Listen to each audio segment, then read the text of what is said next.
Ekonomi inklusif. Saya boleh minta tepuk tangannya terlebih dahulu, Bapak Ibu hadirin sekalian. Dan tentunya dalam bahasan diskusi kita pada pagi hari ini kita akan bahas bersama nantinya bagaimana teknologi AI dan juga frugal innovation ini bisa jadi solusi dan juga strategi dalam berbagai pemberdayaan ekonomi yang inklusif, meningkatkan akses ke berbagai sumber daya dengan efisien dan juga mendukung pembangunan yang berkelanjutan di berbagai sektor. Baiklah, tanpa berlama-lama, mari kita undang kembali narasumber kita yang saat ini juga sudah ada di depan saya. Kita berikan tepuk tangannya untuk Ibu Endang Triyanti, Kepala Departemen Pengembangan dan Inovasi Digital Bank Indonesia. Selamat pagi, Ibu.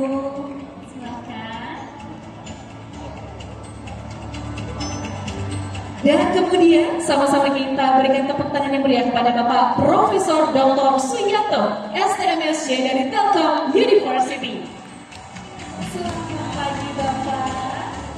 Semoga sehat hari ini. Saya persilakan untuk duduk. Dan selanjutnya Bapak Profesor Ono W. Purbo PhD, praktisi AI. Halo Bapak, selamat pagi. Pagi ini apa ya? Dan tentunya tak lupa kita juga harus mengundang, kita berikan tepuk tangan yang meriah untuk Bapak Medi Fitrato, CEO dari Dotlas. Selamat pagi. Selamat pagi Pak, semoga sehat. Silakan untuk duduk bersama kami di panggung ini. Baik, sebelum kita memulai diskusi, nampaknya akan diberikan kesempatan terlebih dahulu untuk para narasumber bisa memaparkan paparannya. Kurang lebih waktunya adalah 5 menit masing-masing narasumber. Dan untuk itu kita berikan kesempatan yang pertama kepada Ibu Endang Triyanti terlebih dahulu. Silakan Ibu. Bismillahirrahmanirrahim. Pertama-tama tentu saja terima kasih Mbak Melissa. Tadi kan sama Mbak ini Melissa Gilbert, kita jadi ingat film zaman kita kecil dulu. Saya tahu nih ceritanya nih, soalnya sering banget biasanya. Banyak yang nanyain ke saya. Itu nama artis ya? Menunjukkan kita generasi apa itu Mbak? Iya. Baik, mungkin saya terima kasih Mbak Melissa. Pertama tentu saja perkenalkan saya untuk menyapa ya. Tentu saja Bapak Ibu, perwakilan dari pembanggaan, kementerian juga, kemudian ada Bapak dan Ibu yang mewakili asosiasi, rekan-rekan saya dari Bank Indonesia dan OJK, serta semua tamu undangan. Judulnya AI dan Frugal Innovation. Kita tadi sempat diskusi sama Pak Ono, ini topiknya agak gampang juga gitu ya, ya. Tapi mungkin saya mengawalinya dengan sharing apa yang kami lakukan di Bank Indonesia sebagai bagian transformasi digital di Bank Indonesia. Kalau use case-nya sejak hari pertama, hari kedua itu sudah banyak banget. Yang diceritakan dari Bapak dan Ibu maupun panelis gitu ya. Tapi saya ingin menyampaikan dalam konsep digital innovation di Bank Indonesia, payung besarnya itu adalah bagaimana kami dalam proses transformasi digital dan bangun digital innovation itu berfokus dalam 5 tahun ke depan ini kepada 3 area. Itu jadi yang pertama, bagaimana strategic visioning di payment system dan finance. Kemarin Pak Gubernur di awal sudah bercerita bagaimana cita-citanya pengen mengintegrasikan payment system dan sistem keuangan kita dalam rangka mendukung ekonomi keuangan digital. Itu menjadi fokus kita dalam 5 tahun ke depan juga. Kemudian bagaimana juga sebagai central bank mengikuti perkembangan zamannya, kita juga ingin melakukan dan fokus pada perbaikan-perbaikan internal dalam pelaksanaan tugas-tugasnya. Itu yang kedua, jadi kita melihat secara holistik kembali bagaimana peran daripada advance teknologi ini bisa kita manfaatkan dalam rangka memperbaiki proses kerja di Bank Indonesia sendiri. Dan yang ketiga tentu saja bagaimana Bank Indonesia mengadopsi advance teknologi dalam rangka mendukung 2 strategi vision tadi.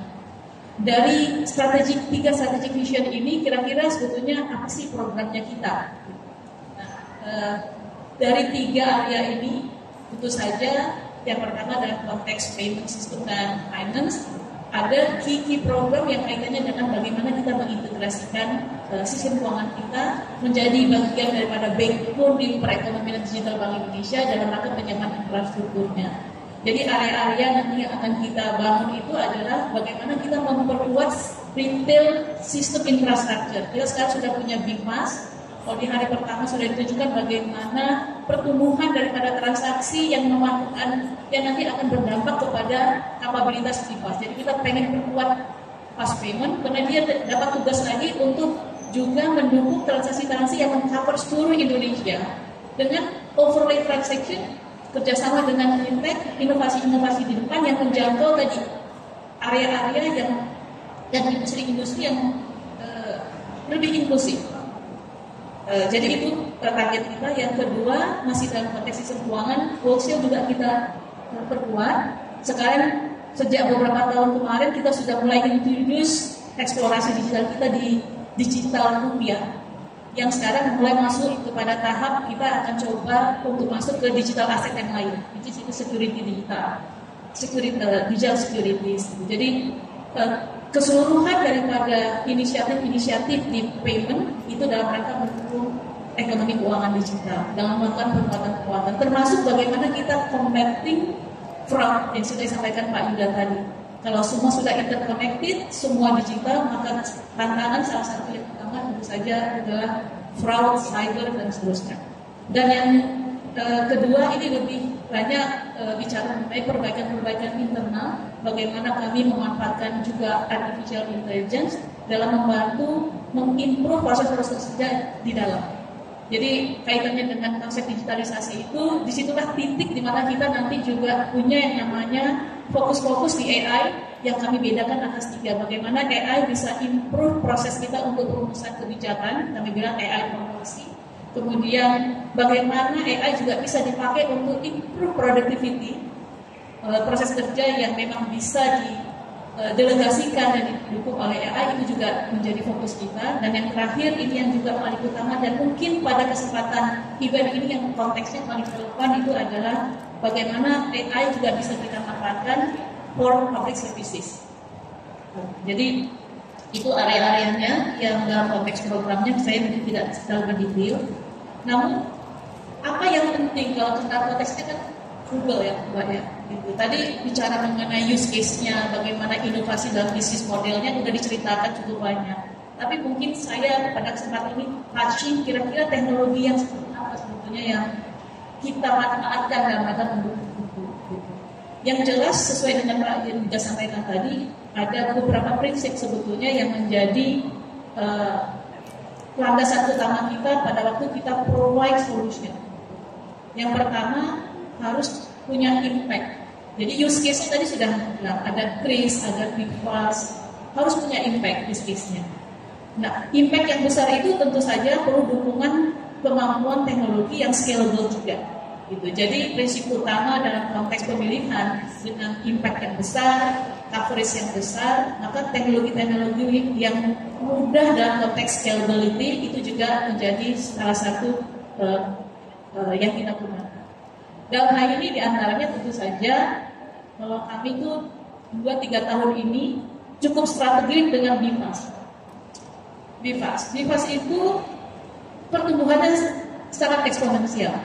Gitu. Mungkin teman-teman di sini yang dari industri keuangan juga merasakannya. Ya, bagaimana kita struggling dengan pertumbuhan daripada BIMAS. Itu challenge yang nanti akan kita jawab dalam 5 tahun ke depan ini. Kami akan merenew BIMAS-nya gitu ya, dengan kemampuan yang nanti ke depan bisa 4-5 kali kapasitas daripada saat ini.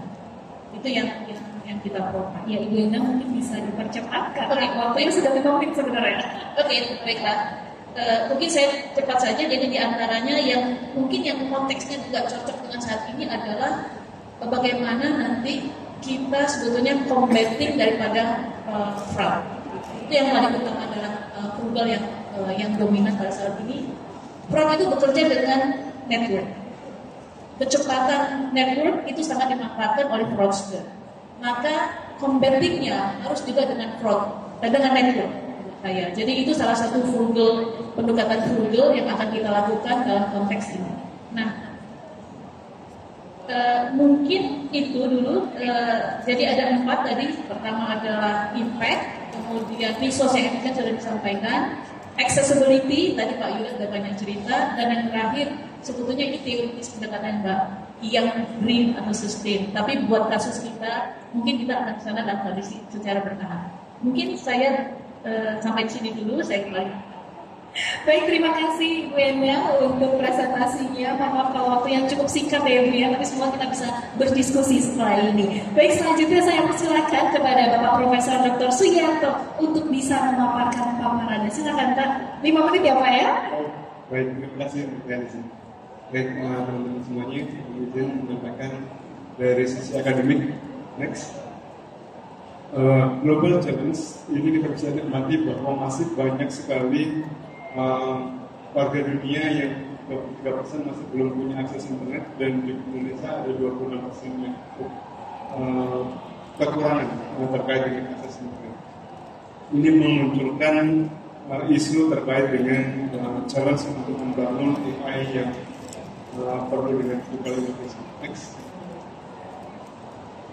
Dan yang menarik, 3 minggu yang lalu ada satu berita menarik dari Samsung yang launching sebuah AI model yang jauh lebih kecil dibandingkan model-model sebelumnya. Kalau kita lihat di OpenAI meluncurkan ChatGPT yang harganya mungkin sampai sekian triliun, kemudian DeepSeek di awal tahun ini munculkan hanya ratusan miliar, dan tiba-tiba muncul bulan lalu itu yang disebut dengan Tiny Recursive Model atau RM yang mungkin harganya hanya puluhan miliar saja. Ini menunjukkan satu isu penting bahwa teknologi AI semakin kesini semakin kecil, ukurannya semakin murah dan semakin mudah dibangun. Dan ada banyak tools lainnya, yaitu selain Tiny ada transfer learning, few-shot learning, adaptive learning, predictive learning, maupun self-supervised learning yang terus dikembangkan, yang suatu saat akan sampai pada titik di mana teknologi AI akan semakin kecil ukurannya dan semakin murah, sehingga frugal Indonesia akan semakin kuat di sana. Next, dan bagaimana kita di Indonesia untuk bisa mencapai ke arah situ, saya mengusulkan adanya Safe AI dan Triple Helix Collaborations. Yang dimaksud dengan Safe AI di sini, ini sudah digunakan di Telkom University, yaitu sustainable atau secure, kemudian A-nya adalah accurate, accountable, F-nya adalah fair and fast, dan P-nya adalah expandable ethical artificial intelligence. Ini sebuah framework yang tadi mengarah apa yang disampaikan oleh Pak Yuda Agung, bahwa teknologi harus aman, harus akurat, accountable, harus adil, dan harus bisa dijelaskan dengan etis di sini. Kemudian tentu saja kita membutuhkan triple helix model antara akademia, industri, dan governance. Next. Dan ada 5 angka untuk policy roadmap dan call to action. Yang pertama adalah bridging the digital divide, kemudian supporting frugal AI innovations, yang ketiga adalah advancing ethical AI governance, yang keempat kita sebut national AI coordinations, dan yang kelima adalah call to action-nya adalah akademia itu mendalami research-nya, industri untuk melakukan co-develop solutions, dan yang governance ini untuk memberikan funding dan regulate segala policy dan regulasi. Next. Dan di Telkom University tahun ini sudah meluncurkan satu konsep baru, di mana ada yang disebut Research Institute dipimpin oleh seorang dekan. Di Indonesia mungkin baru ada di Telkom University, yaitu 3 buah Research Institute yang setara dengan fakultas. Kalau fakultas itu akan fokus pada akademik dan pengajaran, sedangkan Research Institute ini akan fokus pada riset dan inovasi. Di dalam setiap Research Institute ada 12 Center of Excellence yang semuanya akan mengarah kepada dua streams. Jadi 3 kali 12 ada 36 Center of Excellence yang mengarah kepada dua streams, yaitu mengarah kepada frontier inventions, invensi teknologi terdepan. Dan yang kedua, stream yang kedua adalah impactful frugal innovations. Jadi inovasi-inovasi sederhana yang berdampak langsung pada masyarakat luas. Salah satu contohnya untuk frontier invention itu adalah yang kita sebut quantum computing. Ini sudah 3 tahun bergerak dan kita fokus pada bagaimana mengembangkan quantum algorithms, quantum encryption, quantum communications, dan juga quantum machine learning. Itu menghasilkan invensi-invensi terdepan di Indonesia supaya kita tidak menjadi konsumen saja. Yang kedua itu terkait dengan ekstrem kedua, itu adalah yang mengarah kepada impactful frugal innovation. Salah satu contohnya tadi mungkin berkaitan dengan pangan ya. Di sini yang kita sebut AgriRadar Soil Humidity Device. Ini adalah sebuah drone yang di dalamnya, di bawahnya itu yang warna kiri atas itu yang warna merah dan putih itu adalah radar yang bisa memancarkan sinyal ke bawah tanah, semacam scanner udara yang dalam 1 hari bisa melakukan scanning 1000 hektar lahan waktu itu sudah dicoba diimplementasikan di PT Perkebunan Nusantara di Medan. 8.000 hektar lahan teh itu bisa dipetakan nutrisi tanahnya itu selama hanya 7 hari saja, hanya seminggu. 8.000 hektar bisa dipetakan tanah mana saja yang kekurangan nutrisi, mana yang nutrisinya sudah bagus, sehingga bisa dipetakan dalam beberapa hari saja. Itu bisa dilakukan dengan biaya sangat murah yang kita sebut sebagai frugal innovation mesin. Kalau ini bisa dilakukan di seluruh Indonesia nasional, kita bisa membangun sebuah pemetaan lahan secara masif, secara nasional, di mana nanti kita bisa membangun pola tanam wilayah mana saja yang akan penghasil padi terbesar, penghasil kentang, dan sebagainya. Seluruh jenis tanaman produksi pertanian itu bisa diatur pola tanamnya, kemudian pemupukannya bisa presisi sehingga biayanya akan sangat murah sekali. Dan kita bisa mewujudkan ketahanan pangan nasional secara serius. Relatif mungkin bisa dipersingkat. Ya, baik. Berikutnya, contoh lainnya, next, itu adalah terkait dengan insinerator, tadi juga sempat disebutkan, untuk bisa mengatasi pengelolaan sampah. Di Telkom University sudah 5 tahun tidak membuang sampah keluar, artinya sudah zero waste, zero cost bahkan, karena sudah bisa mandiri secara internal. Next. Dan untuk bisa mewujudkan yang kita sebut sebagai AI and frugal innovations, tadi sempat disampaikan juga oleh Bapak Yuda Agung bahwa detail akan dilakukan semacam dedigitalisasi. Artinya mahasiswa tingkat tahun pertama itu akan dilakukan dedigitalisasi. Mereka akan dilatih untuk mengembangkan 3 basic skill, reading, writing, dan storytelling skills, untuk bisa memperkuat kembali kemampuan berpikir kritis, berpikir kreatif, dan seterusnya. Nah, ini seperti kita kalau memanah, seperti tanahnya ditarik mundur sedikit sejengkal, tapi bisa melesat secara maksimal. Digitalisasi akan dilakukan secara masif penggunaan teknologi AI di tahun kedua sampai lulus, sehingga mereka bisa menjadi lulusan atau talenta yang kita sebut human AI collaborations, karena mereka memiliki akurasi dan kapasitas tinggi dengan AI, tapi juga memiliki empati, ethics, dan creativity dan humility yang tinggi, yang kita sebut sebagai human AI collaborations. Saya kira demikian, terima kasih. Ya. Baik, terima kasih Prof. Suyanto tadi penjelasan singkatnya kepada kami. Dan selanjutnya saya persilakan untuk Prof. Purbo. Sudah langsung berdiri, mau ada apa ini? Saya berdiri aja soalnya saya pengen lihat 2 ini. Oh, boleh. Mbak Melisa stres dari tadi soalnya waktu tinggal 26 menit. Tapi terima kasih pada teman-teman Bank Indonesia atas undangannya. Layar saya belum keluar. saya akan cerita tentang apa yang kami lakukan di Institut Teknologi Tangerang Selatan. Ini kan judulnya AI plus Frugal Innovation. Judulnya saya balik sebetulnya, inovasi AI frugal. Jadi bagaimana caranya bikin AI sendiri sih sebetulnya ini. Dan ini kita akan sebarkan ke sekolah-sekolah free. Gitu ya.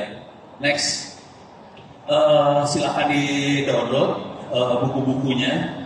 S.id, Free OWP ebook sama Intek Press TTS ACD, buku gratis. Yang kedua, yang di Intek Press itu buku AI buat SD, SMP, SMA, murid, SMK juga, sama guru-guru, free.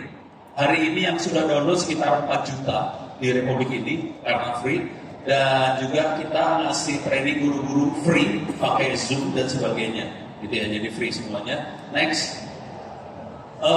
Kalau kita lihat definisinya, ini saya pakai ChatGPT, nanti kita akan tes AI buatan sendiri. Definisinya seperti apa?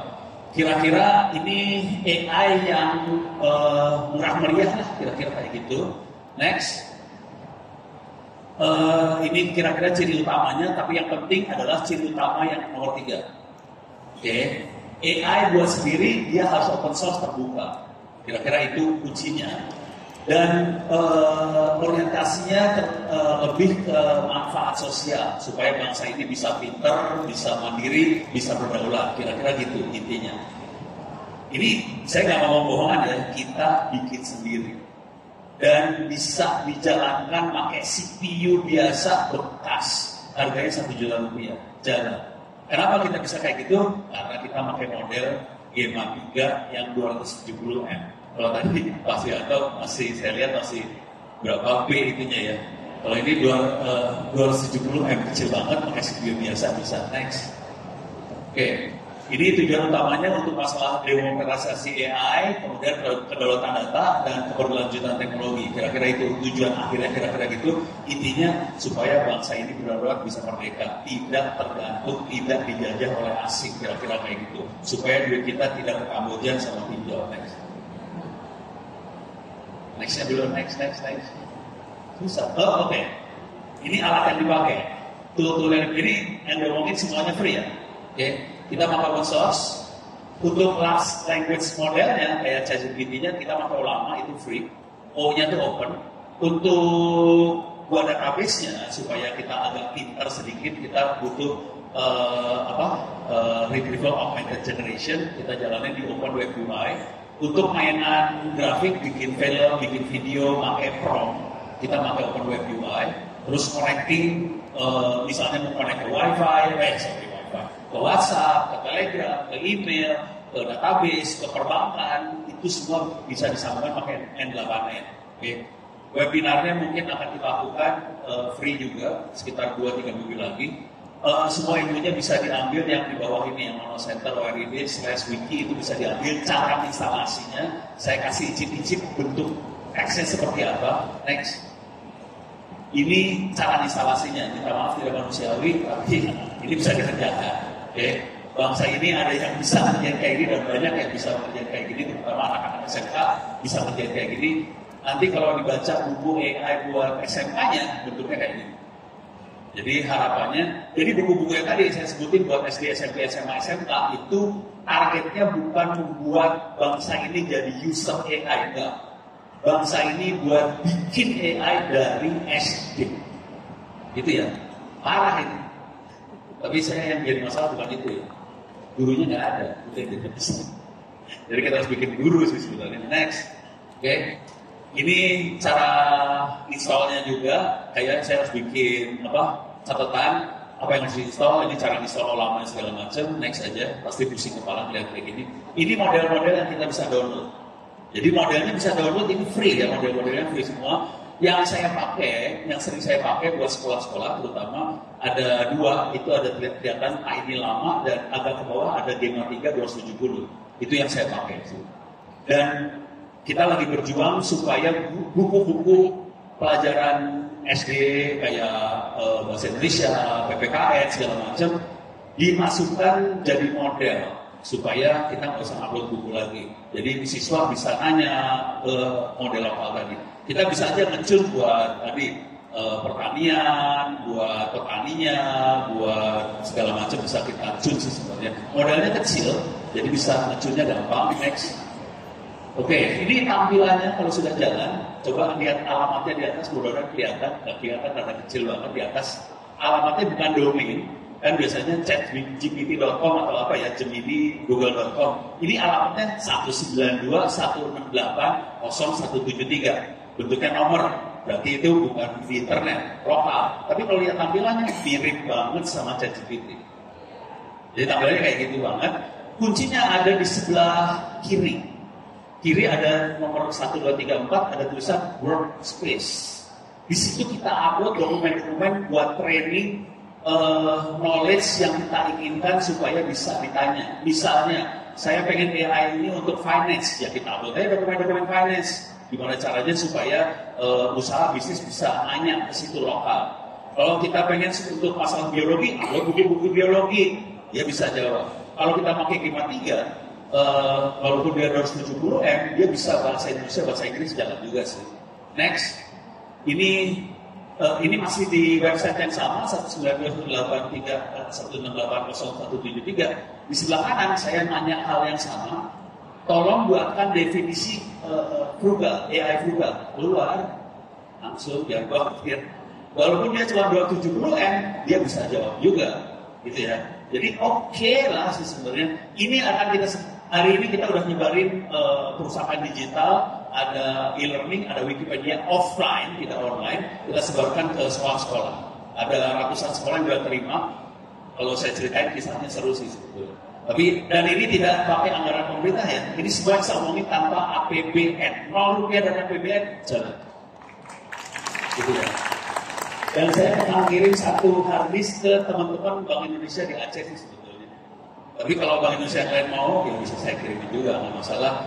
Bayarnya gampang. Tolong doain supaya amal ibadahnya diterima dan dilipat gandakan. Selesai. Selesai. Next. Ini harusnya agak saya zoom. Tapi ini kalau saya klik workspace, bentuknya kayak gini workspace-nya, kita bisa define cyber security, hacking, misalnya ada bisnis usaha, kita upload file-file PDF itu di situ sih sebetulnya.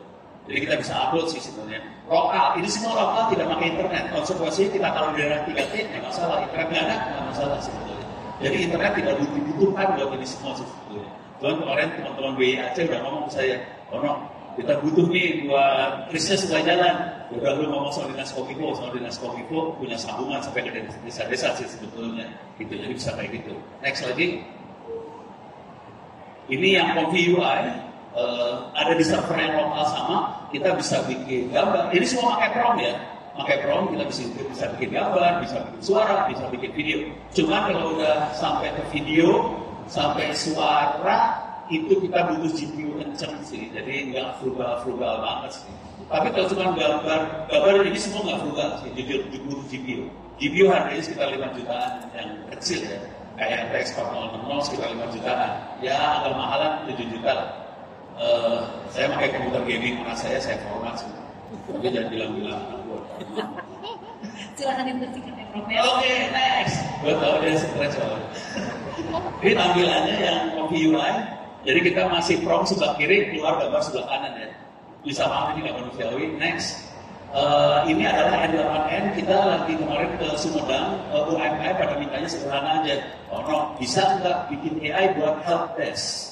Soalnya mereka pakai WhatsApp, banyak orang nanya pakai WhatsApp, kalau orang yang jawab, capek orangnya. Jadi mereka butuh AI buat interaksi sama masa, sama komunikasi, sama pelanggan, segala macam AI. Jadi ini yang lagi kita coba bikin juga supaya AI-nya dipakai sama UMKM banget gitu ya. Nanti kalau butuh ngomong sama Kris, sama BI, sama perbankan ya bisa disambungin juga pakai N8N semua sih sebetulnya.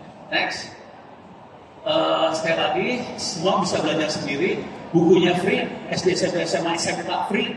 Bayarnya pakai doa, habis sholat, bisa di-download di sini. Integras, ITTS, ACD, buku gratis. Ini tidak dikasih anggaran APBN ya. Oke. Next. Habis ini kayaknya. Oh ini kasih gambaran nih. Bentuknya tampilan kayak gini. Next. Ini bisa di-download, bisa dibaca online, bisa di-download juga. Next. Terima kasih banyak teman-teman semua. Mudah-mudahan saya berangkat. Bila ada. Assalamualaikum warahmatullahi wabarakatuh. Waalaikumsalam warahmatullahi wabarakatuh. Terima kasih Prof untuk penjelasan yang cukup singkat ya tadi ya. Terima kasih. Dan lihatin juga terus dari tadi soalnya gue udah tahu. Baik, dan sekarang kita berikan kesempatan untuk itu kepada narasumber kawan kita, Bapak Benny Fitranto untuk memberikan paparannya. 5 menit ya Pak ya. Assalamualaikum warahmatullahi wabarakatuh. Habis ngeliatin Pak Wono presentasinya ngebut banget ngerem kayak Eminem. Saya mikir, oh gara-gara Pak Zulhas nih dari pagi. Next, ya ini salam kenal, tapi buat dengan waktu saya skip aja. Daripada kenal semua nanti pada saya. Next, ini next juga aja. Next juga aja. Next juga aja. Next juga aja. Oke, langsung masuk ke AI. Karena waktu udah ke topik ya, AI sama frugal, ini nih rada-rada tricky. Saya jelasin kenapa. Tapi saya ambil journey dulu di AI itu perjalanannya gimana. Sampai kita ketemu mesin yang wow, yang bikin amaze setiap hari. Next. Ya perjalanan cukup banyak. Cuma before ini udah lama, mungkin di tahun 56 ini pertama kali poin term pertama gitu ya tentang artificial intelligence, sempat ups and down, sempat hilang, sempat comeback lagi ada main versus mesin dari Kasparov, MMG Blue, AlphaGo, Lisidol, ini termasuk momen-momen yang luar biasa sampai akhirnya next ini momen yang kayaknya paling luar biasa di dunia teknologi, dunia AI gitu ya. Ini kalau dari semuanya Netflix, Airbnb, Twitter, semua itu tentang entertainment, tentang segala macam seperti itu. Satu-satunya yang tentang ada productivity-nya, dan itu bisa dalam jangka waktu 5 hari bisa reach 1 million user gitu ya. Ibu saya, orang tua di mana semua tahu tentang AI. Jadi ini demokratisasi teknologi yang high tech tapi begitu luas dan begitu cepat, dan ini luar biasa. Next. Ini sambil cek sedikit. Kira-kira dari teman-teman ada yang bisa nebak nggak mana yang dibikin sama AI? Ayo dijawab kalau waktu saya habis nih. 2 kan? Udah kena tipu semua kan? Karena semuanya ini jebakan, jadi semuanya ini dibikin AI. Yang nomor 2 sama aja, saya bikin supaya apinya rada-rada shiny, jaketnya rada-rada kayak begini supaya kelihatan ini kayak bohong. Tapi semuanya AI. Wow, seril itu ternyata semuanya. Next. Ya, nah ini kalau kita lihat perjalanannya, tahun 2014 itu ganti awal tuh sejak begitu, 2015. Saya lihat tuh di area-area 2016 itu karena mata jereng, kadang mulut masih kebalik, dan di 2017, 2018 sudah masuk seperti ini. Di tahun 2022an, 2023, seingat saya kita masih punya jari itu kadang-kadang 5, kaki kadang-kadang 3, masih kayak gitu ya. Next. Tapi ini tahun lalu ya, 2024. Lihat granularity-nya, hampir semuanya kerutan wajah, bulu halus, matanya, retina, itu dicapai hanya dalam waktu yang begitu dekat. Next. Dan tentang LLM, itu pertama kali papernya keluar di tahun 2017, jadi kalau dipikir-pikir, sekarang udah 8 tahun gitu ya. Umurnya nggak lebih dari anak 8 tahun, anak SD gitu ya. Tapi knowledge-nya itu udah kayak PhD level, punya wisdom level, Sufi yang luar biasa gitu. Next. Dan yang perlu saya sampaikan adalah bahwa teknologi itu kelihatannya kalau dari secara natural ini ada teknologi yang baru, tapi ternyata eksponensialnya itu kita masuk ke dalam inflecting point ya. Jadi saya akan kasih gambaran kalau misalkan kita dari tahun 0 gitu ya, misalnya tahun 0 terus tiba-tiba Ashabul Kahfi gitu ya, tahun 200 gitu. Itu kita nggak akan terlalu jauh notice bedanya. Oh, rumah masih kayak gini, kok jalan-jalan masih makan otak, masih sama-sama juga, masih naik kuda gitu ya. Atau mundur 200 tahun pun masih sama. Tapi kalau dari tahun 50, nggak usah 200 tahun, tanggal 50 tahun aja, tiba-tiba udah ketemu ada handphone, ada internet, dan yang lain sebagainya. Cuma 50 tahun. Dan nggak perlu sampai 200 lagi-lagi, cukup ditambah dengan 74, tiba-tiba sekarang mobil jalan sendiri. Mobil jalan sendiri kita bisa ngomong. Jadi grafiknya eksponensial. Next. Dan ini di buku Ray Kurzweil, Singularity is Near, tentang bahwa penemuan itu compounding, innovation itu compounding sampai dia akan nge-reach singularity. Next. Dan ini tentang AI model, kalau kita ngomongin kayak GPT, dari GPT-2, GPT-3, dan AGI score ya, Artificial General Intelligence score ya, tesnya, ini begitu di 2004 terakhir, itu langsung kita ngomongin kayak asymptote curve gitu ya, ke atas gitu. Dan di atas juga tentang human level performance dari benchmark, semuanya itu bentuknya kurvanya selalu eksponensial. Terus gimana 1 tahun, 2 tahun, 3 tahun ke depan? Jadi eksponensial itu luar biasa. Next. Dan kita akan membuka fukal serius semuanya, di pemerintah, di bisnis dan yang lainnya. Dan ini akan kita tadi innovation dan yang lainnya. Next. Dan ini yang saya lebih ke arah ternyata. Seringkali kita bakal ketemu seminar AI transformation, AI power disruption, generative everything, dan sebagainya gitu ya. Tapi problemnya AI ini buat saya sendiri, ini penuh temptation, penuh gimmick trap. Hampir seringkali itu saya ketemu klien gitu ya, yang setelah saya ngobrol ini, Pak, kayaknya dulu nggak perlu AI deh. Saya sebenarnya cerita, cuma waktunya habis, jadi nanti aja kapan-kapan. Dan next, yang butuh clear direction, next. Yang fokus on value teknologi tadi disampaikan sama Yuda di tadi gitu ya, tentang bahwa bukan tentang high tech-nya tapi tentang the right tech-nya. Dan ini temptation yang sangat sulit, apalagi ke orang-orang yang basisnya itu dari engineering. Wah, pasti kerasa lah gimana kita cinta sama teknologi, cinta sama complexity-nya, tapi kan kita lupa tentang the right solution yang next.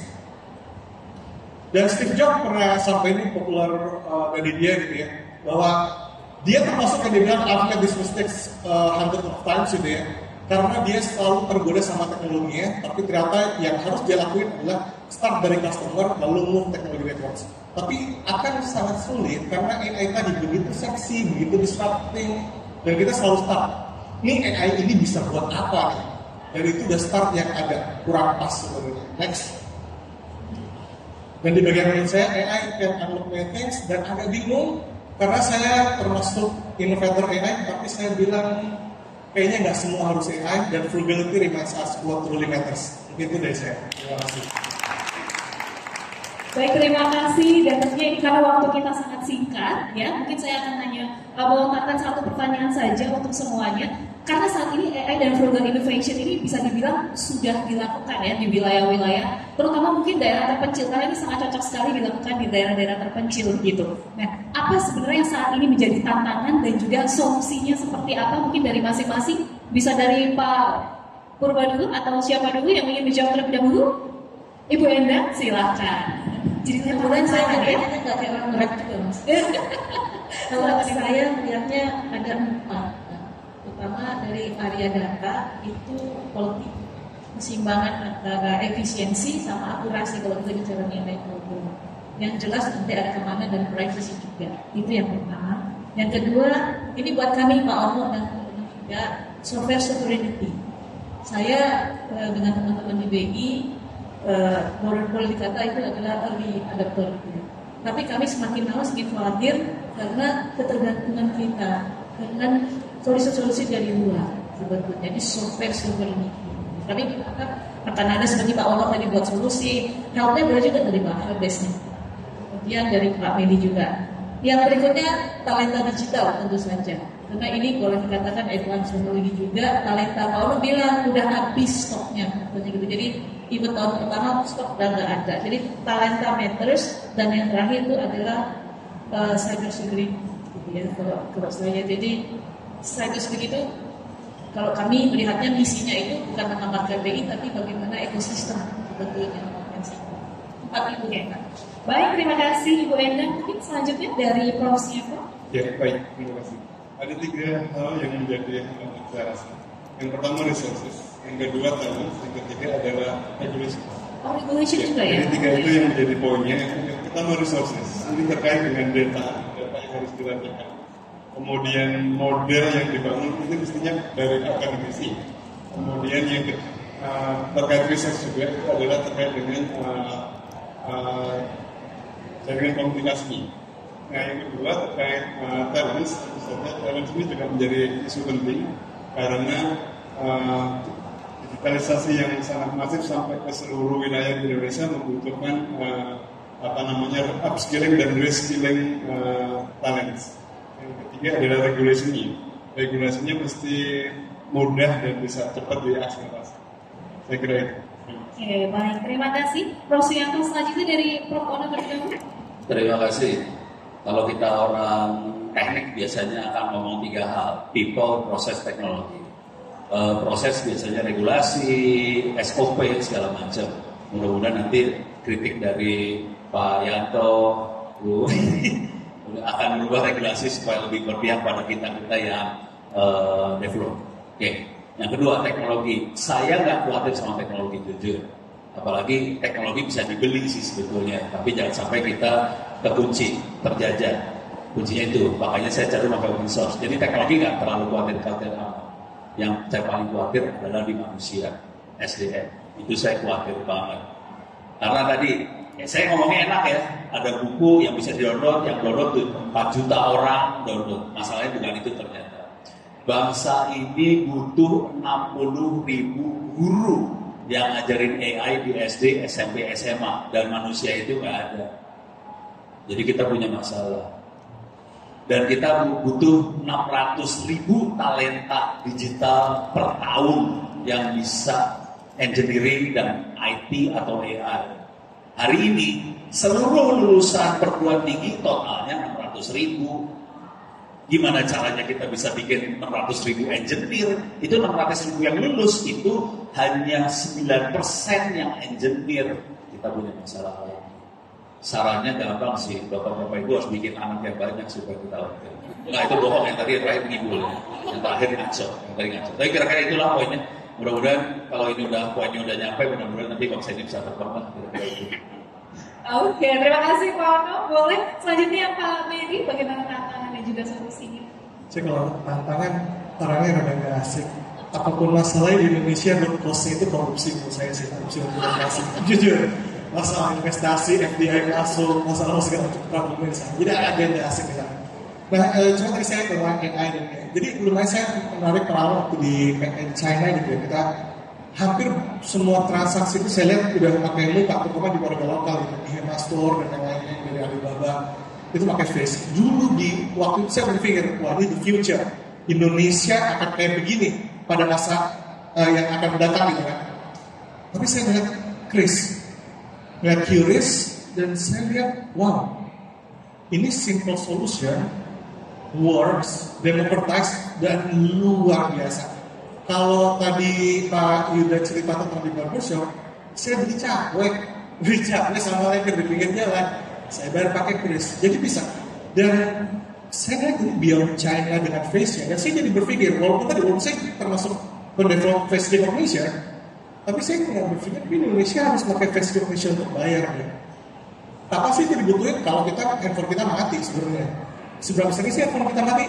Jarang, saya hampir nggak pernah ketemu handphone saya mati gitu kan. Dan saya lebih nyaman pakai QR kecuali internet mati. Jadi karena solusi yang kita saya bilang kayaknya nggak selalu harus AI, dan itu yang agak counterintuitif terhadap topiknya gitu. Tapi the truth itu para sangat percaya. Dan tadi lumayan tentang tantangan yang ditemukan di BI ya, tentang di software. Ini mudah-mudahan bisa jadi optimisme dan hope ke depan, karena dari AI kita ngomong karena ada istilahnya itu intelligence abundance. Jadi intelligence begini, kebayang waktu dulu kita pertama kali ChatGPT keluar, apa namanya GPT, wah ini GPT 3,5 4. Gak lama keluar kalau nggak salah Gemini. Kalau kita masih nge-value luar biasa antara perbedaan yang satu sama kedua. Kalau sekarang jujur, ini hampir setiap 2 bulan sekali keluar model baru. Antara dari Grok, dari XAI, ada dari Cloud, dari Anthropic, keluarin Sonnet, keluarin Opus, dan yang lainnya. Dari DeepSeek keluarin, itu hampir 2 bulan sekali. Even di bawah satu quarter, itu keluar dan kita udah nggak hargain lagi. Dan disitulah itu jadi abundance sebenarnya. Nah, abundance dari yang di masyarakat itu nggak terlalu kelihatan, itu semua di software development. Software IDE kayak Cursor, Windsurf, itu Visual Studio Code dan yang lain itu dengan code assistance itu luar biasa. Kita ngomongin productivity itu yang gak kecil ya. Kita ngomongin productivity itu times sampai 10 kali lipat sampai 20 kali lipat, itu luar biasa. Dan tadi untuk bikin software kalau bisa ketemu orang yang tepatnya gitu ya, itu kita ngomongin pengen bikinin software ini dong, pengen bikinin software ini dong, pengen bikinin software ini dong. Itu indahnya luar biasa. Kita masuk ke era ini, kita masuk ke era yang akan disebut sebenarnya software abundance. Jadi software itu begitu kayaknya nggak terlalu tervelit yang kayak zaman dulu, dibuatnya jauh lebih gampang. Developer pun happy. Sekarang nggak loading developer itu sekarang ngobrol, tolong bikin itu sambil marah-marah. Tadi kan udah dibilang ini, karena AI-nya halusinat gitu ya. Jadi dari saya paling itu sih. Baiklah, dan karena memang ini kebetulan waktunya juga terbatas, kita mau tidak mau harus menutup diskusi kita di pagi hari ini, Bapak-Bapak sekalian. Mungkin nanti rekan-rekan kalau memang ada pertanyaan boleh langsung datengin aja ya, boleh ke Bu Enda, bisa pakai email saya. Boleh pakai email juga dan juga yang lainnya. Dan yang pasti Bapak Ibu hadirin sekalian, yang namanya AI Frugal Innovation ini bukan tentang membuat teknologi tercanggih, tapi tentang membuat teknologi yang paling bermanfaat bagi yang paling membutuhkan. Itu menurut saya closing dari pembicaraan kita di pagi hari ini. Dan tentunya saya yakin dari semua yang hadir pada hari ini, semuanya juga perlu bersinergi satu dengan yang lainnya.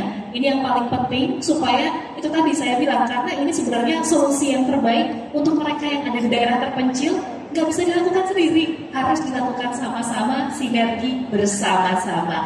Baiklah, boleh diberikan tepuk tangan yang meriah Bapak Ibu hadirin sekalian kepada keempat narasumber saya di pagi hari ini. Semoga yang tadi sudah di-share bisa menjadi bermanfaat bagi Anda yang hadir pada pagi hari ini. Saya kembalikan lagi ke MC Mbak Rama dan juga Mas Bimo, silakan. Terima kasih banyak Mbak Melissa Gilbert. Boleh kita berikan tepuk tangan untuk moderator kita di Casual Talk hari ini. Itu tadi Casual Talk yang pertama, dan juga terima kasih banyak untuk semua narasumber. Kami persilakan untuk berdiri dan dapat meninggalkan panggung. Sekali lagi, terima kasih untuk semua insights-nya. Sangat insightful sekali ya. Betul sekali. Bagaimana bahwa seluruh aspek itu bisa dibantu dengan adanya AI nih Alia. Jangan sampai MC juga jadi AI. Betul.